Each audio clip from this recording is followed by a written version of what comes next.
This is why I have not recorded this video. So I've been meaning to sit down and record an update to this video that I made several years ago. At this point, I'll put the thumbnail up here. I made a video talking about how me and my husband knew that we were one and done. And that was true for a little bit, but things changed. So let me just kind of back things up so you guys can get a timeline of how things went. In 2020, my husband got a vasectomy at the end of 2020.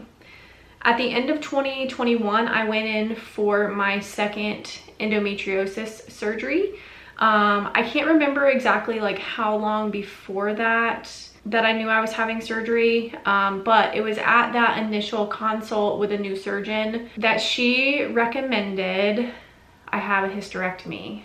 I mean, she gave me the option. She gave me the option for sure. I want to say this was around like August or something of 2021, and I had surgery December 26th, I think, of 2021. So several months later, but I knew in that moment that she said, you need a hysterectomy, or that's what she would recommend, because she strongly suspected that I had adenomyosis. And that is something that really the only way to know for sure if you have it and treat it, quote unquote, because I don't think that is really treating anything. It's not root cause, but I digress, is to have a hysterectomy. And I was, I believe, 31 at the time. But the moment that those words came out of her mouth, I knew that I wasn't done having kids. More backstory, if you haven't watched the other video, maybe go do that first. Yes, go watch the other video first, because you can kind of see like where I was at that time in my life, and you know, some of the reasons that we decided to do the things that we did was because our child at that season was very difficult.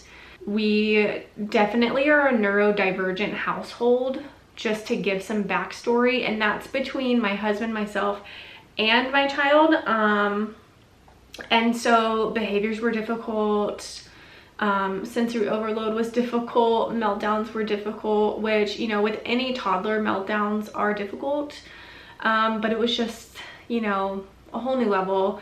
And so at that time we really thought like, oh, we're one and done. We're not doing this again. But that all changed in the moment of the doctor saying I needed a hysterectomy. And it just really gave me like a new perspective of what I wanted. This is why I have not recorded this video, because it's so difficult. Let me collect myself. Hold on. Yeah, 4 minutes into recording and I'm a hot mess. Again, I say this is one of the reasons I feel like that I have avoided making this video, because I knew it would get me emotional in that moment of, you know, having to decide if I'm turning a semi-routine surgery into a major surgery was a eye-opener for me. And obviously, if you go back and watch my other videos, I did not go through with the hysterectomy. Obviously, it didn't feel right. I still had pain after having the surgery for endometriosis, and then I went through several months of pelvic floor therapy and, you know, just ongoing doing my home exercise program and all of that, and becoming a pelvic floor therapist myself now. It's a work in progress, because that's where we hold our tension. So anyways, I digress. Back to the subject at hand. My husband still is very much a hard no on having another child for multiple reasons. It's a lot of reasons, actually. A few of the main ones is some of his neurodivergent tendencies. He gets very overwhelmed with lots of noises. and lots of like things going on around him. He didn't realize until we had our own child that, one, he was neurodivergent, and two, that he was so like overstimulated by being around kids. He didn't realize those things until, you know, we're in the thick of it.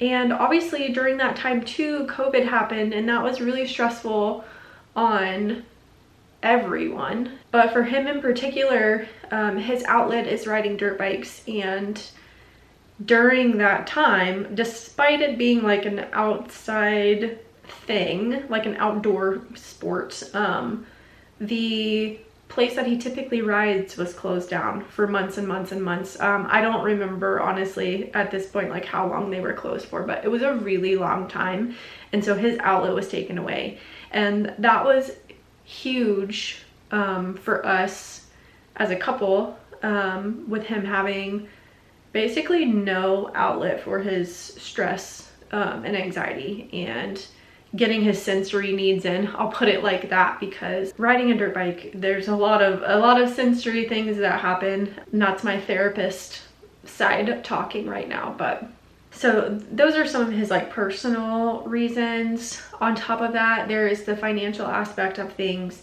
There is the childcare aspect of things, which we are very, very grateful that we have the help that we do from my mom. However, we also feel really guilty, and we feel bad constantly relying on her for childcare. You know, she's picking her up from school, she's taking her to gymnastics. If we have to go do something on a weekend and then she can't come, like, she goes and she just stays with my mom, no big deal. And my parents are very happy to have her. But at the same time, we feel like that puts a lot of like stress and responsibility on them, and that's not fair. You know, they're supposed to be grandparents, they're not supposed to be raising a kid. A lot of that, you know, adds into his reasons as to why. And I can agree with a lot of it. I do want to be in a place where I'm working for myself and then I have flexibility, because right now I don't have flexibility in my current job. Very, very limited flexibility, I will say. And so that makes it difficult to go do school stuff, or if I have other appointments, you know, or appointments for myself even, it just makes it so much more complicated. And then I have to take vacation time just to go to a doctor's appointment, and then we want to go do something for a holiday, and I don't have time to be able to take off. Like, I don't have time to be able to take a vacation. And so that just really adds another layer of stress to everything that we have going on. So now that I've talked about all the reasons why my husband does not want another one, let me go into some of the reasons that I do want another one. And this may sound crazy to some people, but one of the big reasons that I want another one is because I have this like deep sense of something missing. And if I look at my life, you know, objectively, I have a car to drive to get me back and forth to work. I have a husband, I have a child, I have a dog, I have a beautiful house.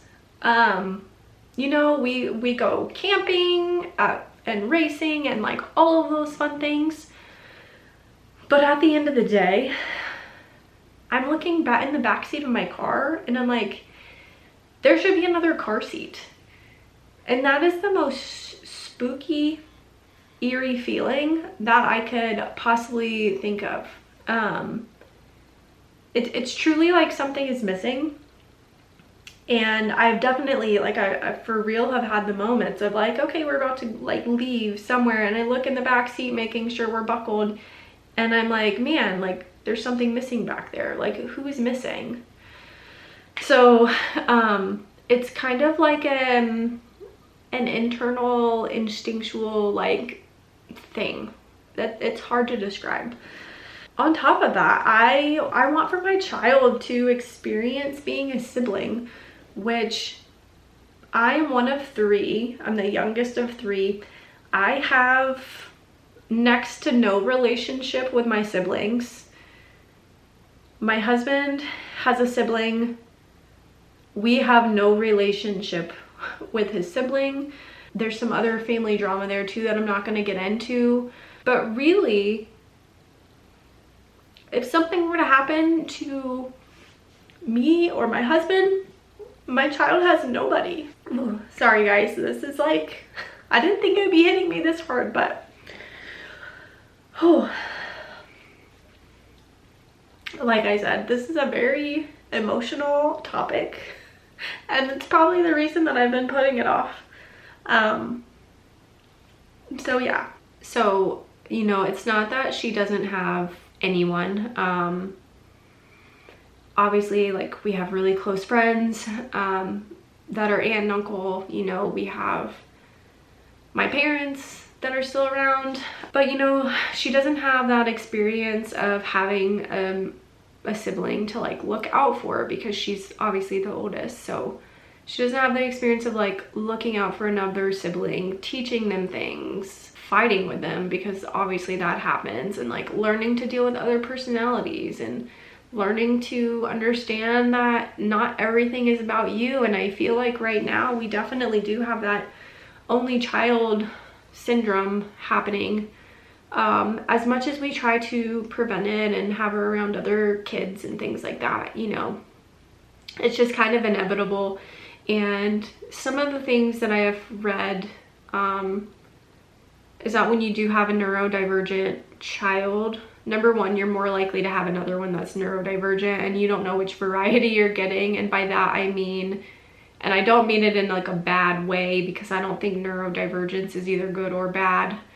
It is what it is, and your brain works differently, and you might need help in some areas and not in others. But anyways, kids with neurodivergent brains typically do better when they have a sibling. Not that it's like a peer pressure, but I do think that in our situation personally, I think my daughter would thrive having a sibling. She loves playing with little kids. She loves taking care of other kids. She loves kids in general. Like, she's very, very social, almost to a fault, almost dangerously social. And so I think that she would thrive being an older sibling. While I'm one of three, I pretty much grew up as an only child. And again, I have basically zero relationship with my siblings. And, you know, she has limited interaction with her cousins on my side of the family. She has almost no interaction with her cousin on her dad's side of the family. And that's not what I want for her. I want her to have that close family relationship. And we definitely do have some examples of that in my husband's side of the family. But it's just, I think that that's a real sticking point for him, whether he knows it or not, is some of the challenges like he grew up with having a sibling. So anyways, I did not plan for this video to be me crying, obviously. Like, I don't want to be crying on the internet. And honestly, it hit me emotionally in a way that I didn't expect, because like I said, I've been putting this video off and putting it off, probably because deep down subconsciously I knew that this was going to be an emotional video and get me upset. And again, we're at an impasse. Like, you can't have half of a child. We've gone to counseling about it. I've gone to therapy on my own about it. And essentially, unless I figure out how to work for myself, have a really flexible schedule, be able to do it all, and make enough money to be able to handle all of that, get my student loans paid off, etc., etc., another kid is not happening. So yeah, I'm really just kind of in the trenches of figuring out how to have the life that I want to have, which I think is a lot of people. It's not just me feeling that stress. We definitely, like, I feel like I grew up in the wrong time. Like, I should have been a stay-at-home mom of 2 kids, and that's not in the cards at this point. But I am gonna work towards working for myself so that I can have what I want. And I don't want to make it seem like having another kid is like I don't know, it's not like getting a puppy, you know, like, it's a lifetime commitment. And it's just something that I really want for so many different reasons.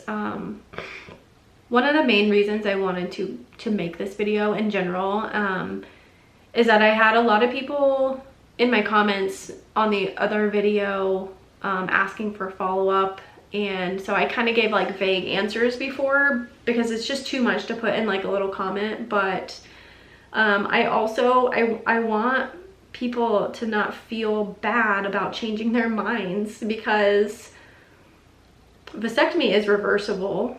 Vasectomies do fail. Sometimes they fail literally years, decades after having it done. And honestly, I've definitely had that thought of like, well, if it fails, I won't be mad. But then I think about my husband, who would be probably devastated at this point if it were to happen right now. So yeah, here's to getting my ducks in a row, getting my student loans paid off, and working for myself. If you have any questions, put them down in the comments below. Again, I did not mean to cry on this video, unintentional. It's just a really, really sensitive topic. This is right up there with like fertility kind of videos and trying to conceive, and man, it's just very sensitive because it just hits a lot of people, you know, right in the feels one way or the other, you know. So anyways, if you have any questions, put them down in the comments below. I'm trying to get back on my channel and be more present, but I've been trying to do that for a while and things are just wild around here. So yeah, let me know if you have any questions, and I'll see you in the next video, guys.